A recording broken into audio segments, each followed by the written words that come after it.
अस्सलाम वालेकुम। मेरे हमवतनों, जब अफ़गानिस्तान में तालिबान की हुकूमत आई तो हम बहुत खुश थे, इसलिए भी कि अब इस साइड से हमें थोड़ा रिलीफ मिलेगा। हमें लगा था कि अफ़गान हुकूमत अब टीटीपी के ख़िलाफ़ कार्रवाइयाँ करेगी, दहशतगर्दी ख़त्म होगी और ये लोग इन इंटरनेशनली रिकॉग्नाइज्ड दहशतगर्दों को पनाह नहीं देंगे। लेकिन ऐसा नहीं हुआ। हमारे मासूम शहरी और फ़ौजी पहले से ज़्यादा शहीद होने लगे। इन दहशतगर्दों को अफ़गान शहरों में और महफूज पनाहगाहें मिलने लगीं और दहशतगर्दी और बढ़ने लगी। इतना खून खराबा, ये ब्लड शेड अमरीकी कठपुतली हुकूमत के अफ़गान तख्त पर बैठे भी नहीं हुआ था, जितना अब इनकी हुकूमत के बाद हो रहा है। हमने इनसे मुज़ाकरात भी किए कि इन्हें महफूज ठिकाने ना दे, टीटीपी के ख़िलाफ़ कार्रवाई करे, लेकिन तालिबान हुकूमत इस पर राज़ी होने और टीटीपी को दहशतगर्द मानने और तस्लीम करने के बाद भी फिर वही काम। टीटीपी को महफूज ठिकाने देना, महफूज रास्ते फराहम करना, यहाँ तक कि हमारी इंटेलिजेंस एजेंसीज़ ने भी इन्हें टीटीपी की मकामात की बहुत दफ़ा इतला दी और ख़बरदार किया, लेकिन ये ऐसे भोले बने जैसे इन्हें कुछ पता नहीं। मेरे हमवतनों, चीन भी बीच में आया और बोला कि तरक्की चाहते हैं तो ये मुनाफिकत छोड़ दें, लेकिन ऐसा नहीं हुआ।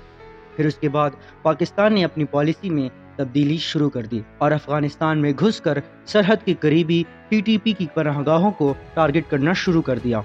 इससे हुआ ये कि टीटीपी की पनाहगाहें अफ़गानिस्तान में सरहद से दूर और शहरों के अंदर जैसे काबुल वगैरह में चली गईं। सो अब रूल्स ऑफ एंगेजमेंट पूरी तरह से तब्दील हो चुके थे, यानी ये दहशतगर्द जहाँ भी नज़र आएँ, जिस कोने घर शहर चौराहे में भी ये हों, बर वक्त कार्रवाई की जाए। और 10 अक्टूबर की रात भी यही हुआ।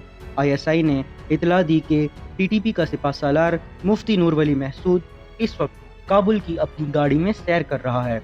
मतलब ये कि लाइव अपडेट्स पाकिस्तान को मिल रही थी, चाहे वो ग्राउंड क्रू से हो या सैटेलाइट से। तो हमारे फाइटर जेट्स उड़े और इसे जहन्नम वासिल कर दिया और इसी रात अफगानिस्तान में टीटीपी के मल्टीपल पनाहगाहों को, हाइड आउट्स को कामयाबी से हमारे फाइटर जेट्स ने धुएं में उड़ा दिया। नाजरीन, बताते चले कि मुफ्ती नूर वली महसूद 2018 में टीटीपी का सरबराह बना। इसकी लीडरशिप में टीटीपी ने अपनी जंगी हिकमत अमली, अपनी स्ट्रेटजी बदल दी, जिसके बाद पाकिस्तान में इनके हमले कुछ कम लेकिन मजीद मुनज़्ज़म होने लगे। इस मुनाफिक ने अवामी हमायत हासिल करने की भी बहुत कोशिश की। ये जो इस वक्त जहन्नुम की आग में जल रहा है, बाकी टीटीपी की लीडर्स की निस्बत ज़्यादा सियासी और मुनज़्ज़म सोच रखने वाला कमांडर था। इसका मकसद सिर्फ जंग नहीं था, बल्कि कबायली इलाकों में शरीयत का निफाज भी था।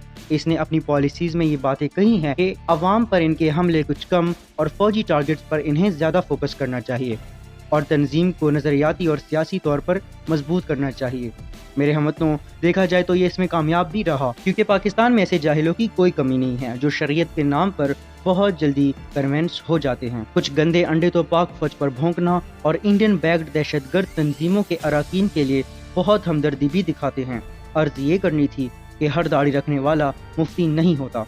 यहूदियों की भी बड़ी बड़ी दाढ़ियाँ होती हैं और मासूम अवाम को ढाल बनाने, उन्हीं पे गोली चलाने वाले हरगिज़ इस काबिल नहीं हो सकते कि उनकी पैरवी की जा सके या उनके पीछे चला जा सके।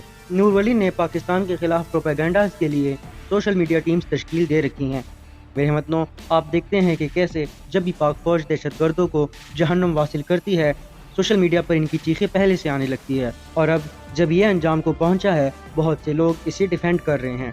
कुछ लोग कह रहे हैं कि आपने तो नया दुश्मन बना लिया, अफगानिस्तान पर हमला। ओ भाई, अफगानिस्तान से कब? हम तो इंटरनेशनली रिकॉग्नाइज्ड दहशतगर्द तंजीम के सरबराह को मार रहे हैं, जिन्हें अफगानिस्तान की सरकार भी दहशतगर्द मानते हुए इनके खिलाफ कार्रवाई नहीं कर रही और वो आराम से इनके दारुल हुकूमत फिर रहा है। तो क्या हम बैठकर तमाशा देखें या अफगान हुकूमत की मिन्नतें करें कि वो कार्रवाई करे, जो इन्होंने अब तक हमारी बार बार तंबीह करने के बावजूद भी नहीं की।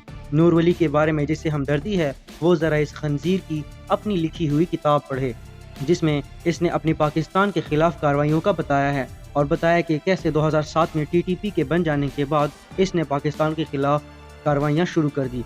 सब जानते हैं कि तहरीक तालिबान पाकिस्तान को भारत सपोर्ट करता है। भारत चालाकी से दो मुस्लिम ममालिक को आपस में लड़वा रहा है। इनकी हर वक्त पाकिस्तान के खिलाफ प्रोपेगेंडा मिशंस एक्टिव रहती हैं। आपको बताते चलें कि इस वक्त अफगानिस्तान में बड़ी हलचल मची हुई है। हम ऐसे ही नहीं काबुल तक स्ट्राइक करने जा पहुंचे और ऐसे ही नहीं अफगान वजीर भारत जाकर दोस्तियां बढ़ा रहा है। भारत को अफगानिस्तान से सिर्फ पाकिस्तान के लिए नफरत चाहिए, ताकि पाकिस्तान के लिए इस साइड से मुश्किलात पैदा की जा सकें और अफगानिस्तान को भारत से पैसा चाहिए। وہی پیسہ جو بھارت نے پہلے 25-26 منصوبوں کی صورت میں افغانستان میں انویسٹ کیا تھا۔ بہرحال اس پر ہم ایک تفصیلی ویڈیو بنا کر پیش کریں گے۔ ناظرین، بھارت نے کابل میں اپنا سفارت خانہ کھولنے کا اعلان کر دیا ہے، اور بتاتے چلیں کہ ان جیسے ممالک میں بھارتی ایمبیسی اصل میں انٹیلیجنس ایجنسیز کا گھر ہوتی ہیں۔ صاف مطلب یہ کہ بھارت را کے ساتھ افغانستان میں پھر سے ایکٹیو ہونے جا رہا ہے، جس کی وجہ سے نفرت بڑھے گی، دہشت گردی منظم ہوگی۔ افسوس کچھ عقل کے اندھے اب بھی افغانستان کو ہمارا بھائی سمجھتے ہیں۔ او بھائی، بھارت ہمارا ازلی دشمن ہے۔ ہم خطرناک سے خطرناک جنگیں ان سے لڑتے رہے ہیں، اور پاکستان کا ایٹمی طاقت بن جانے کے بعد یہ دہشت گرد تنظیموں کو سپورٹ کر کے سرد جنگ یعنی کولڈ وار ہمارے ساتھ جاری رکھے ہوئے ہیں، اور مسلمان ملک کے اس قدر بڑے دشمن کے ساتھ افغانستان کے تعلقات اور یہ بھائی چارہ۔ بہرحال ہم تو یہ سمجھتے ہیں کہ بھارت سے بھی زیادہ جانی اور معاشی نقصان ہمیں افغانستان سے ہی پہنچا ہے، اور جن حضرات کو افغانستان کی حکومت بہت شریعت کے مطابق لگتی ہے ان کے لیے عرض کیا ہے سورہ المائدہ کی آیت، جس میں اللہ تعالیٰ کا ارشاد ہے: اے ایمان والو، تم یہود و نصارہ کو اپنا دوست نہ بناؤ، وہ ایک دوسرے کے دوست ہیں، اور جو انہیں اپنا دوست بنائے گا وہ انہی میں سے ہوگا۔ آگے سنیے سورہ آل عمران کی آیت، جس میں اللہ تعالیٰ کا ارشاد ہے: مومن لوگ کافروں کو مومنوں کے بجائے اپنا دوست اور مددگار نہ بنائیں، اور جو ایسا کرے گا اللہ سے اس کا کوئی تعلق نہیں رہے گا۔ تو یہ تھی ان کی شریعت کے مطابق حکومت، جنہیں ہم نے 2 آیات میں ڈھیر کر دیا۔ بہرحال ہم یہ سمجھتے ہیں کہ پاکستان نے ان کے ساتھ اپنے حدود واضح کر دی ہیں۔ جو سمجھتے ہیں کہ پاکستان افغانستان کو کنٹرول نہیں کر سکتا، انہیں تاریخ کے پنوں کو پھر سے دیکھنا چاہیے۔ تحریک طالبان پاکستان کے افغانستان میں اکثر لوگ اور بڑے بڑے کمانڈرز مردار پڑے ہوتے ہیں، اور مارنے والے انناؤن۔ پچھلے 4 دہائیوں سے ہماری انٹیلیجنس ایجنسی افغانستان میں رہ رہی ہے۔ روس کے افغانستان میں ہم ہی نے ٹکڑے ٹکڑے کیے، ہم ہی نے امریکہ کو افغانستان میں ذلیل و خوار کیا، ہم ہی نے ان طالبان کو امریکہ سے لڑنا سکھایا، ہم ہی نے امریکی فوج کو راہ فرار کے لیے افغانستان میں بھیک مانگنے پر مجبور کیا۔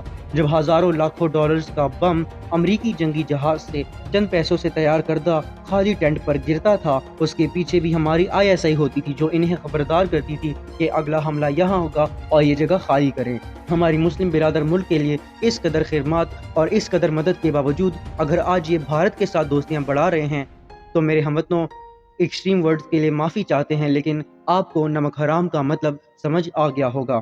بہرحال یہ آج کا ہمارا موضوع نہیں ہے، تو ہم زیادہ گہرائی میں نہیں جائیں گے، لیکن ہماری انٹیلیجنس ایجنسیز نے پورے افغانستان کی PhD کر رکھی ہے۔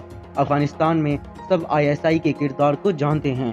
انہیں سمجھ جانا چاہیے کہ جو ISI انہیں حکومت دے سکتی ہے، we can also break the regimes back۔